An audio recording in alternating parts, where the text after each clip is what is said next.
Info banjir hari ini. Hujan deras yang mengguyur Kabupaten Grobogan, Jawa Tengah mengakibatkan banjir pada Minggu tanggal 20 Maret tahun 2022 sekitar pukul 14.30 di Kecamatan Tanggung Harjo. Banjir parah terjadi di kawasan Desa Sugimanik, Kecamatan Tanggung Harjo. Pasalnya banjir menerjang rumah hingga jalanan setinggi 50 cm. Banjir diakibatkan air sungai yang meluap begitu cepat akibat guyuran hujan lebat selama 3 jam.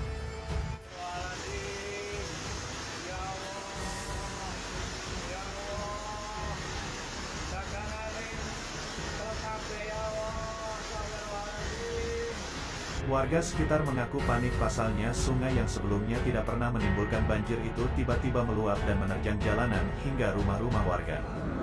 Rumah udah kelelep lagi. Terlihat dalam video amatir luapan air bahkan sampai merobohkan salah satu rumah warga akibat kencangnya terjangan arus banjir. Tidak ada korban jiwa dalam peristiwa ini, namun warga terdampak banjir harus menanggung sejumlah kerugian material akibat rendaman air. Anjir, sama ini